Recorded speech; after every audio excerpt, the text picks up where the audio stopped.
Hello everybody and welcome to today's class.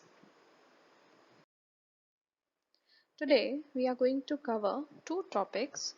The first one is immunization and what is the schedule for immunization for children and young infants.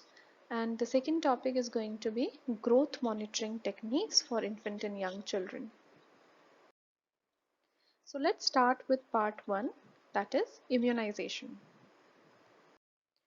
So what is immunization यानी असंक्रमीकरण या फिर टीकाकरण क्या है? टीकाकरण एक ऐसी प्रक्रिया है जिसमें व्यक्ति के रोग प्रतिरोधक क्षमता को बढ़ाया जाता है संक्रामक रोगों के खिलाफ। यह कार्य एक वैक्सीन यानी टीके के माध्यम से किया जाता है। यह टीका जब किसी भी व्यक्ति को अलग अलग माध्यमों से, चाहे वो ओरली हो या फिर इंजेक्शन के माध्यम से हो, जब दिया जाता है तो व्यक्ति के शरीर में उस रोग के प्रति प्रतिरोधक क्षमता जो है वो बन जाती है और भविष्य में वो व्यक्ति उन सभी संक्रामक रोगों जिनकी वैक्सीन या टीका उस व्यक्ति को समय रहते दे दिया गया है, उन सभी संक्रामक रोगों से उसका बचाव होता है और वे संक्रामक रोग उस मनुष्य को हार्म नहीं कर पाते। सो इम्यूनाइजेशन एक ऐसा प्रोसेस है जिससे हम ये इंश्योर कर पाते हैं कि बच्चा अलग अलग इन्फेक्शियस डिजीज, चाहे पोलियो हो, टेटनस हो, पर्ट्यूसिस हो, ट्यूबरकुलोसिस हो, ये जो विभिन्न अलग अलग प्रकार के जो रोग हैं उनसे सुरक्षा देने का जो माध्यम है वो इम्यूनाइजेशन बनता है। और छोटे बच्चे जो शैशवावस्था में हैं यानी अपनी इन्फेंसी में हैं या फिर यंग चिल्ड्रन जो 5 साल तक की उम्र से छोटे हैं, वो एक ऐसी समयावधि में होते हैं जहां शरीर में इन सभी संक्रामक रोगों के प्रति प्रतिरोधक क्षमता को हम बढ़ा सकते हैं, बना सकते हैं वैक्सीन्स के माध्यम से। और इन्हीं वैक्सीन्स को देकर हम बच्चे में ये सुनिश्चित कर पाते हैं कि वो हेपेटाइटिस, ट्यूबरकुलोसिस, टेटनस, पोलियो जैसे हानिकारक और लाइफ थ्रेटनिंग डिजीजेस से बच सके। और इसीलिए इम्यूनाइजेशन एक बहुत बहुत ज़रूरी कोशिश सरकार की रहती है बच्चों को, ज़्यादा से ज़्यादा बच्चों को सभी टीके समय पर उपलब्ध करवाने की। सरकार के द्वारा इसलिए बहुत सारी पहल चलाई गई हैं, बहुत सारे प्रोग्राम्स चलाए गए हैं जिनमें एक इम्यूनाइजेशन स्केड्यूल बना दिया गया है कि जन्म के पश्चात बच्चे को किन किन संक्रामक रोगों से सुरक्षा देने के लिए कब और कितनी डोजेज में अलग अलग वैक्सीन्स यानी टीकों की आवश्यकता पड़ेगी। तो आइए देखते हैं कि वे इम्यूनाइजेशन स्केड्यूल क्या है। सो इम्यूनाइजेशन स्केड्यूल एक ऐसी सारणी है जिसके अंदर हम कौन सी वैक्सीन किस बीमारी से सुरक्षा देगी और उसे कितनी डोजेज में दिया जाना चाहिए और कब दिया जाना चाहिए, यानी जन्म के पश्चात कौन से समयावधि में और कौन से एज पे ये जो वैक्सीन है वो दी जानी चाहिए, हमें इम्यूनाइजेशन स्केड्यूल की टेबल से, सारणी से पता चलता है। जैसे बीसीजी वैक्सीन ट्यूबरकुलोसिस यानी टीबी से सुरक्षा देने के लिए जन्म के पश्चात एक बार दी जाती है ताकि बच्चे को आगे जाकर टीबी से सुरक्षा मिल सके, और ये जन्म से 1 साल तक की आयु के बीच एक बार दी जाती है। ओरल पोलियो वैक्सीन जो कि पोलियो से सुरक्षा देता है, वह कुल 5 बार बच्चे को दी जाती है। सबसे पहले जन्म से 15 दिन के भीतर, उसके बाद 3 प्राइमरी डोजेज जन्म से 6, 10 और 14वें हफ्ते में, और एक बूस्टर डोज 16 से 24 महीने की आयु में। यह वैक्सीन ओरली यानी मुंह के माध्यम से दी जाती है। तीसरा रोग हेपेटाइटिस के लिए हेपेटाइटिस बी वैक्सीन दी जाती है जन्म के पश्चात 4 बार। यह डोज पहले 24 घंटों में पहली डोज बच्चे को दी जाती है और उसके बाद छठे, 10वें और 14वें हफ्ते पर 3 अलग-अलग डोजेज दी जाती हैं। डिप्थीरिया और पर्ट्यूसिस और टेटनस से बचने के लिए डीपीटी का टीका लगाया जाता है। यह 5 बार लगता है। पहली 3 डोसेज 6, 10 और 14वें हफ्ते में और 2 बूस्टर डोसेज 6 से 24वें महीने और 5 वर्ष की आयु होने पर। मीजल्स से सुरक्षा देने के लिए जो वैक्सीन दी जाती है उसकी कुल 2 डोसेज होती हैं। 9 से 12 महीने में पहली डोज और दूसरी डोज 6 से 2 साल यानी 6 माह से 2 साल की आयु में। टिटनस से बचाव के लिए टीटी की वैक्सीन लगाई जाती है 2 बार, एक 10 साल की उम्र में और दूसरी 16 साल की आयु में। इसके अलावा जैपनीज एंसेफेलाइटिस जो कि एक मस्तिष्क का बीमारी है उससे सुरक्षा के लिए भी एक डोसेज दी जाती है जो कि 6 से 24 महीने की आयु के मध्य दी जाती है। इसके अलावा diphtheria, pertussis, tetanus, hepatitis B, haemophilus, influenza आदि रोगों से बचाव के लिए 3 डोजेज वैक्सीनेशन की दी जाती है छठे, 10वें और 14वें हफ्ते में। अब हम चलते हैं प्रेजेंटेशन के क्लास के दूसरे हिस्से में जिसका नाम है ग्रोथ मॉनिटरिंग। ग्रोथ क्या है यानी वृद्धि क्या है? ग्रोथ व्यक्ति के आकार में होने वाले बढ़ोतरी से हम समझते हैं, चाहे वो कोई भी जीवित वस्तु हो, चाहे वो कोई पौधा हो, जानवर हो या फिर इंसान हो। वृद्धि एक निरंतर चलने वाली प्रक्रिया है जो कि परिपक्वता यानी मैच्योरिटी पर आकर रुकती है। सही और नियमित वृद्धि एक हेल्दी यानी स्वस्थ जंतु की पहचान होती है, चाहे वो पौधा हो, कोई जानवर हो या मनुष्य हो। वृद्धि अगर निरंतर, नियमित, सही तरीके से हो रही है तो वह उस व्यक्ति के अच्छे स्वास्थ्य का परिचायक होती है। आमतौर पर वृद्धि को मापने के लिए हम या तो लंबाई देखते हैं या वजन देखते हैं या फिर शरीर के कोई भी बॉडीली प्रोपोर्शंस यानी शरीर के अलग-अलग अंगों में होने वाली वृद्धि को हम देखते हैं। वृद्धि विकास का एक हिस्सा भर है। विकास में हम मानसिक विकास, शारीरिक विकास, इमोशनल, इंटेलेक्चुअल डेवलपमेंट आदि आयाम पढ़ते हैं। वृद्धि बेसिकली फिजिकल डेवलपमेंट की हम बात कर रहे हैं जिसके अंदर एक व्यक्ति फिजिकली डेवलप होता है, वो अपना वेट बढ़ाता है, हाइट बढ़ाता है और अपने शरीर की बनावट में प्रोपोर्शन में बदलाव करता है। जब एक बच्चा पैदा होता है तो कंसेप्शन से लेकर जन्म तक और जन्म के पश्चात शुरुआती सालों तक उसकी वृद्धि की दर काफी तीव्र होती है। वो बहुत तेज गति से अपने वजन में और अपने लंबाई में बढ़ोतरी करता है। वृद्धि को जब हम समझते हैं और वृद्धि को जब हम जांचने की कोशिश करते हैं तब हम यह सुनिश्चित कर पाते हैं कि बच्चे का विकास सही तरीके से हो रहा है या नहीं, या बच्चा किसी किस्म की कमी, चाहे वो पोषक तत्वों या आहार की कमी हो, उसको जूझ रहा है या नहीं। अब बात करते हैं ग्रोथ मॉनिटरिंग की यानी वृद्धि की जांच की। वृद्धि की जांच इसलिए की जाती है ताकि हम खासकर शिशुओं में और छोटे बच्चों में यह सुनिश्चित कर पाएं कि उन्हें सभी आवश्यक पोषक तत्व, आहार सही मात्रा में मिल रहा है और शैशवावस्था और यंग चिल्ड्रन एक ऐसी एज को बिलोंग करते हैं जिसके अंदर सही वृद्धि आने वाले समय में भी सही डेवलपमेंट की नींव रखती है। इस पीरियड को हम एक विंडो ऑफ अपॉर्चुनिटी मानते हैं जिसके अंदर यदि सही वृद्धि सुनिश्चित की जाए तो आगे जाकर बच्चा कुपोषण जैसी गंभीर बीमारियों से बच सकता है।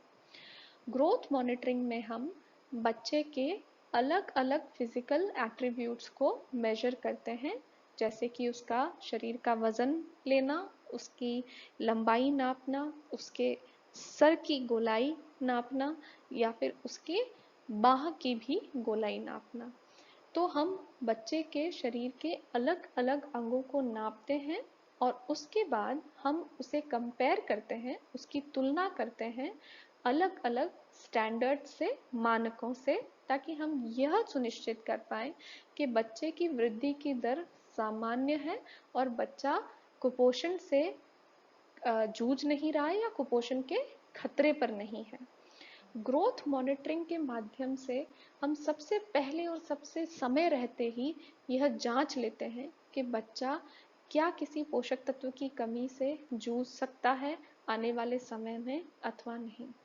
यदि बच्चे के वजन में अचानक कमी आती है तो हम समय रहते ही बच्चे को सही पोषण के माध्यम से सामान्य कैटेगरी में लाने में सफलता प्राप्त कर लेते हैं।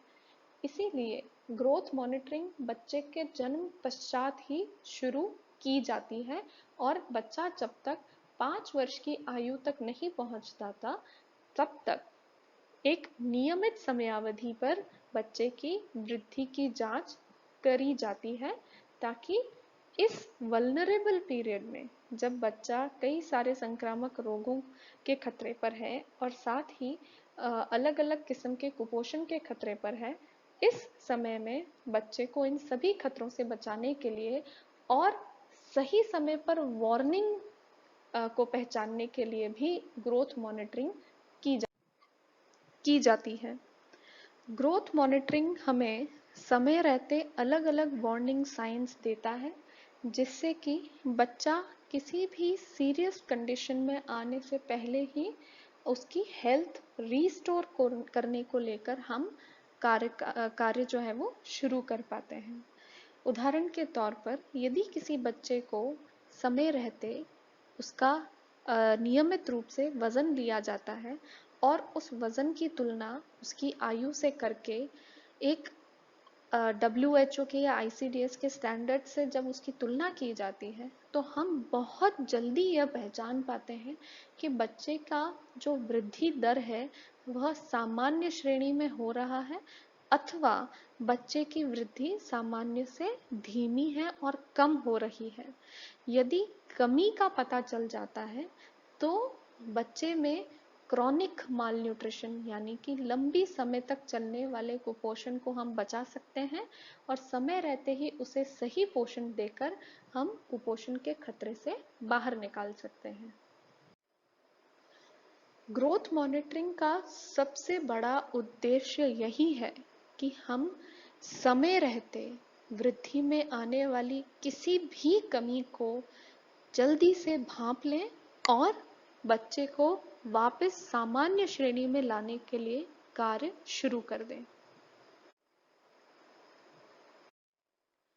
अब जब हमें ग्रोथ मॉनिटरिंग करनी है तो ऐसे बहुत सारी विधियां हैं और सूचक या सूचकांक हैं जिनके माध्यम से हम सही तरीके से बच्चे की सर्वांगीण वृद्धि को मॉनिटर कर सकते हैं, जांच सकते हैं।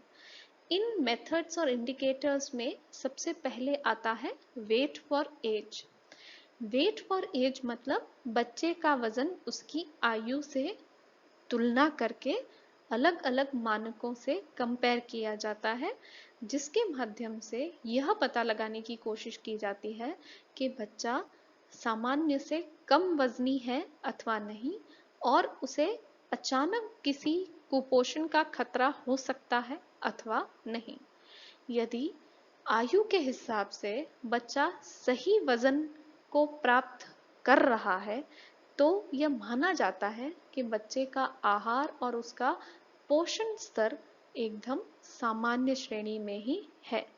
यदि थोड़ी सी भी कमी बच्चे के वजन में उसकी आयु की तुलना में पाई जाती है तो समय रहते ही उसे सही पोषण के माध्यम से होने वाले आगे होने वाले कुपोषण के रोग से बचाया जा सकता है। दूसरा सूचकांक है हाइट फॉर एज यानी बच्चे की लंबाई को नापकर उसे उसकी उम्र से तुलना की जाती है और इस तुलना को आगे बच्चे के इसी उम्र के सामान्य बच्चों की लंबाई से कंपेयर किया जाता है। यदि बच्चे की लंबाई उसके उसी के समान उम्र वालों से कम है तो यह माना जाता है कि बच्चे के ऊपर लंबे समय से चलने वाले किसी कुपोषण का असर है। बच्चा क्रॉनिकली अंडर नरिश्ड है। क्रॉनिक अंडर नरिश्ड मतलब लंबे समय तक उसे सही पोषण प्राप्त नहीं हुआ है, जिसके परिणाम स्वरूप बच्चे में लंबाई की जो वृद्धि है वह सामान्य नहीं हो रही। आमतौर पर वजन जो है वह अचानक हुए पोषण संबंधी बदलावों को बताता है और लंबाई में कमी लंबे समय से आने वाले कुपोषण को दर्शाती है। तीसरा इंडिकेटर है वेट फॉर हाइट, यानी बच्चे के उम्र को उसकी बच्चे के वजन को उसकी लंबाई से तुलना की जाती है। आमतौर पर यह इंडिकेटर तब लगाया जाता है जब हमें बच्चे की सही आयु का अनुमान नहीं होता। यह रेफ्यूजी केसेस में या फिर किसी गुमनाम बच्चे के या किसी गुमे हुए बच्चे के केस में यह समस्या आती है जब हम बच्चे को देखकर उसकी आयु का अनुमान नहीं लगा पाते और ना ही हमारे पास ऐसे कोई डॉक्यूमेंट्स होते हैं जो बच्चे की आयु को दर्शा पाते हैं। ऐसे केस में हम बच्चे के वजन को लेकर उसके लंबाई से तुलना करते हैं और यह आइडेंटिफाई करने की कोशिश करते हैं कि बच्चे की लंबाई उसकी के हिसाब से उसका वजन सामान्य रूप से बढ़ रहा है अथवा नहीं। चौथा जो मेथड है वो है हेड सरकमफ्रेंस, यानी बच्चे के सर की गोलाई को नापना। इससे बच्चे के मस्तिष्क में होने वाले सही विकास का अंदाजा लगाया जाता है, परंतु यह केवल 3 साल तक के बच्चों तक ही हेड सरकमफ्रेंस का मेथड एप्लीकेबल होता है। उससे ज़्यादा उम्र के बच्चों पर हेड सरकमफ्रेंस सही अनुमान नहीं लगा पाता बच्चे के पोषण स्तर का। पांचवा मेथड है MUAC, यानी मिड अपर आर्म सरकमफ्रेंस। इसमें बच्चे के ऊपरी बाह के बिल्कुल बीच वाले पॉइंट की गोलाई को लिया जाता है और इस गोलाई के माध्यम से यह पता लगाया जाता है कि बच्चे के शरीर में सामान्य रूप से वसा का जमाव और मांसपेशियों की बनावट हो रही है अथवा नहीं। यदि बच्चे के भोजन में वसा और प्रोटीन की मात्रा सामान्य रूप से है तो मिड अपर आर्म सरकमफ्रेंस यानी ऊपरी बाह के मध्य भाग की गोलाई सामान्य श्रेणी में आएगी। यदि MUAC खतरे के निशान से नीचे पाई जाती है तो इसे तीव्र कुपोषित बच्चे की श्रेणी में रखा जाएगा। अतः MUAC एक ऐसा सूचक है जो कि बहुत आसानी से इंडिकेट करता है बच्चे के सही अथवा गलत न्यूट्रिशनल स्टेटस को। तो इन 5 अलग अलग विधियों और इंडिकेटर्स के माध्यम से हम बच्चे के जन्म के पश्चात से ही उसके ग्रोथ को समझ पाते हैं और जांच पाते हैं। इसके अलावा भी कई सारी विधियां उपलब्ध हैं, परंतु ये विधियां आसानी से बिना परेशानी के की जाने वाली और उपयोग में लाई जाने वाली विधियां हैं, जिसमें हमें मात्र बच्चे के वजन, उसकी लंबाई, उसकी उम्र, उसके सर की गोलाई और उसके ऊपरी बाह के मध्य भाग की गोलाई को मापना होता है। इन सभी अलग अलग हिस्सों को मापकर हम इन्हें मानकों के साथ यानी स्टैंडर्ड्स के साथ, जो कि आमतौर पर WHO के द्वारा यानी वर्ल्ड हेल्थ ऑर्गेनाइजेशन के द्वारा दिए गए हैं, उनके साथ तुलना करते हैं और यह निष्कर्ष निकालते हैं कि बच्चा पोषण के स्तर से सामान्य रूप से पोषित है अथवा कुपोषण के खतरे पर है अथवा तीव्र रूप से कुपोषण से ग्रसित है। समय रहते ही ग्रोथ मॉनिटरिंग यानी वृद्धि की जांच के माध्यम से ही हम बच्चे को तीव्र कुपोषण से ग्रसित होने से पहले ही आइडेंटिफाई कर पाने में सफलता प्राप्त कर लेते हैं और बच्चे में किसी भी गंभीर प्रकार के लक्षण और परमानेंट डैमेज होने से पहले ही हम बच्चे को बचाने में सफलता प्राप्त कर पाते हैं। That is all for today's class. Thank you very much.